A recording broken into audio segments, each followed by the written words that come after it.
نبی صلی اللہ علیہ وسلم نے فرمایا انسان اللہ سے دعا مانگتا ہے، زندگی بھر مانگتا رہتا ہے، اور اللہ زندگی بھر دعاؤں کو قبول کرتے رہتے ہیں، لیکن اس کو نظر نہیں آ رہا ہوتا،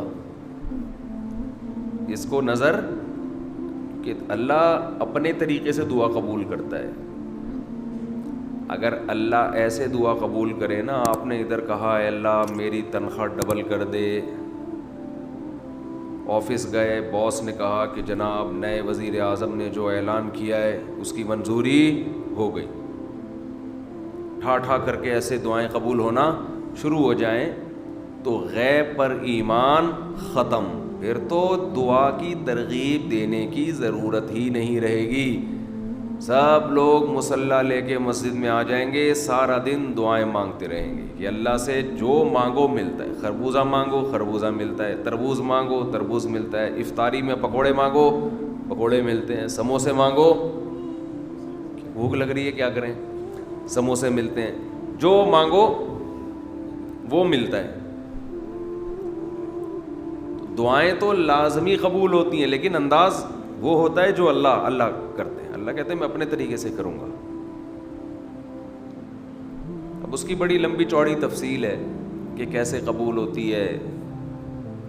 بعض دفعہ جو چیز مانگ رہے ہیں اللہ وہی دے دیتا ہے آپ کو، بعض دفعہ اس کا متبادل دے دیتا ہے، آلٹرنیٹ دے دیتا ہے، بعض دفعہ نہ آلٹرنیٹ دیتا ہے نہ وہ چیز دیتا ہے، کوئی مصیبت آنے والی ہوتی ہے، اس دعا کی برکت سے اس مصیبت کو ٹال دیتا ہے۔ آپ اپنے بیٹے کے لیے بچی کے لیے دعا مانگ رہے ہیں اس کو ٹھیک کر دے، وہ ٹھیک نہیں ہوئی لیکن دوسری نے بیمار ہونا تھا، اللہ نے اس سے وبا کو ٹال دیا۔ تو جن کا غیب پر ایمان ہوتا ہے وہ تو مانگتے ہیں، اللہ سے مانگتے ہیں۔ پتہ ہے بھائی یہ ہو نہیں سکتا کہ جس خدا نے کہا ہے کہ میرے سامنے ہاتھ اٹھاؤ، حدیث میں آتا ہے اللہ میں اتنی غیرت ہے کہ جب کوئی اللہ کے سامنے ہاتھ اٹھا کے مانگتا ہے تو اللہ کو خالی ہاتھ لوٹاتے ہوئے حیا آتی ہے۔ بڑے سیٹ کے پاس کوئی بھکاری جائے اور پیسے مانگے اور وہ اس کو دھتکار دے تو بھکاری کہے گا نا یار نام تو بڑا سنا تھا آپ کا، بڑے سخی ہو۔ تو اللہ کو حیا آتی ہے کہ ان ہاتھوں کو خالی لوٹائے، دیتا ہے لازمی۔ تبھی ہم نے اہل اللہ کو دیکھا ہے کہ مانگتے بہت ہیں، بڑی لمبی لمبی دعائیں مانگتے ہیں، لوگ ان کو بے وقوف سمجھتے ہیں کہ یار یہ ہر وقت مصلی پہ دعائیں مانگتے رہتے ہیں لمبی لمبی، ملتا تو کچھ ہے نہیں۔ انہیں پتہ ہے کہ یہ بہت ملتا ہے اللہ سے مانگنے سے، لیکن اللہ کا انداز ایسا ہوتا ہے کہ صرف وہ مانگیں جن کو غیب پر یقین ہے۔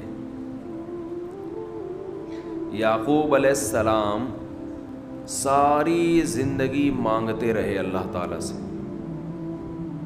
اس مانگنے کا بدلہ کیا ملا ہے؟ دوسرا بیٹا بھی اللہ نے چھین لیا۔ عجیب بات ہے یا نہیں ہے؟ پہلا بیٹا گم ہوا تو اللہ سے اس کے ملنے کی دعائیں مانگتے رہے،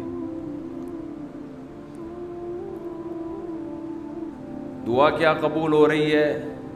قحط پڑ گیا، کھانے پینے سے بھی گئے، اس سے بڑی مشکل، راشن لینے کے لیے بھیجا مصر اپنے بیٹوں کو، تو دوسرا بیٹا بھی بولو گیا، وہ بھی بادشاہ نے رکھ لیا۔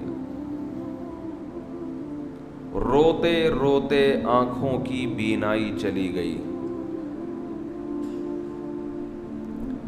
آپ کی اولادیں آپ سے کیا کہنے لگی؟ تاللہ تفتأ تذکر یوسف، اللہ کی قسم آپ یوسف کو ابھی تک یاد رکھا ہوا ہے، حتی تکون حرضا او تکون من الہالکین، آپ کی جان نہ چلی جائے۔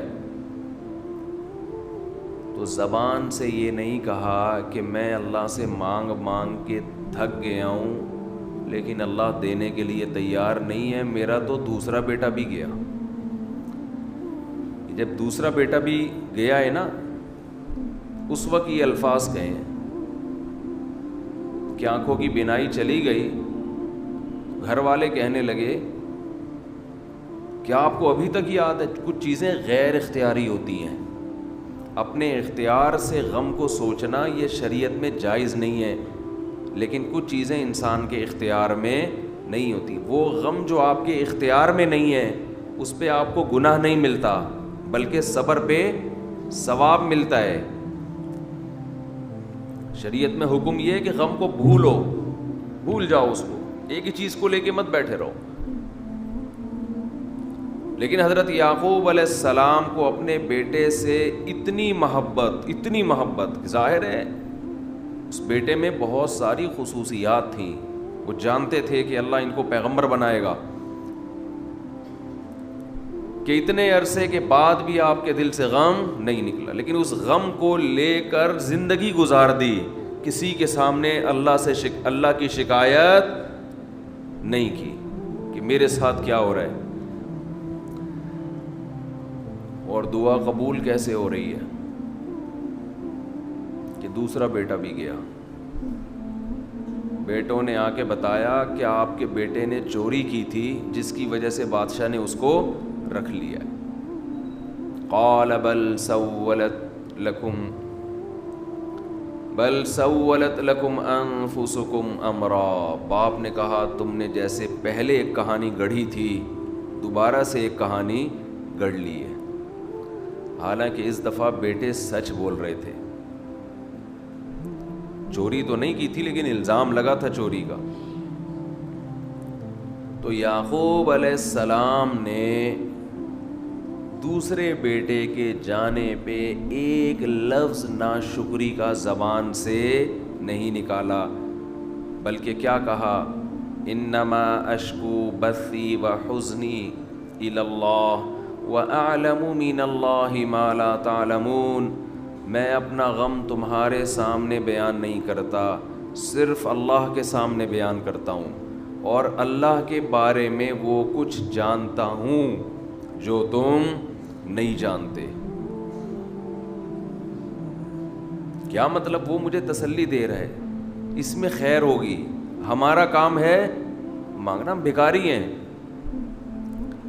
یہ تو ملحد اور خدا کے منکر لوگ ہیں جو مسلمانوں کا مذاق اڑاتے ہیں کہ یہ دعائیں مانگتے ہیں اور ان کو ملتا کچھ نہیں ہے۔ او بھائی ہمیں اس سے غرض ہی نہیں ہے کہ رب کیسے دے رہا ہے،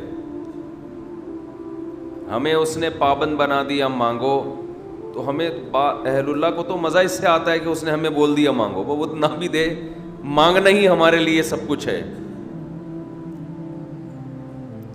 تو میں جو بات عرض کر رہا تھا وہ یہ تھی کہ یعقوب علیہ السلام مانگتے رہے، پھر دوسرا بیٹا بھی چھن گیا، کوئی لفظ مایوسی کا زبان سے نہیں نکالا۔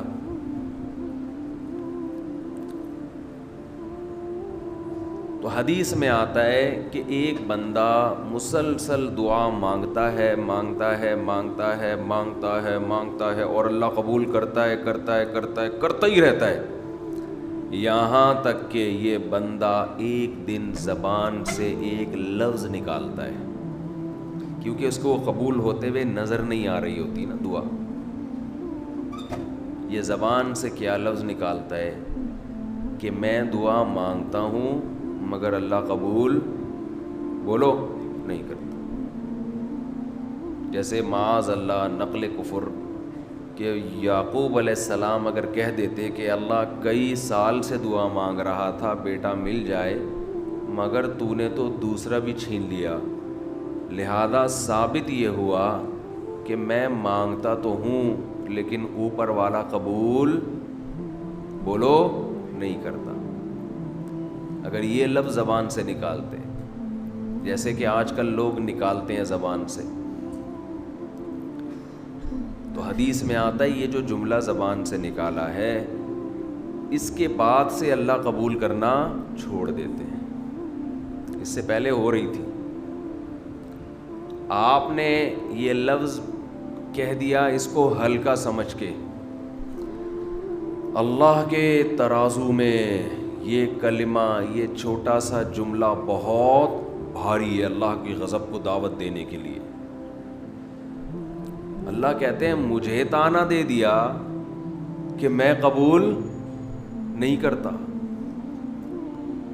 گھروں میں جھگڑا ہوتا ہے نا, عورت کہتی ہے مرد کھلا کھلا کے تھک جائے, بیوی کہتی ہے ہاتھ تنگ کیا ہوا ہے کھلاتے نہیں ہو.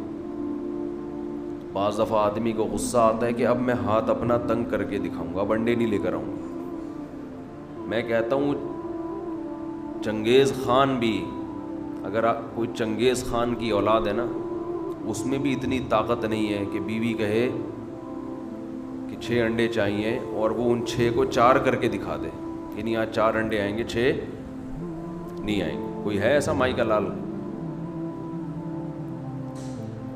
کوئی ایسا مائی کا لال پیدا نہیں ہوا. تو استنبول کیسے فتح کرو گے؟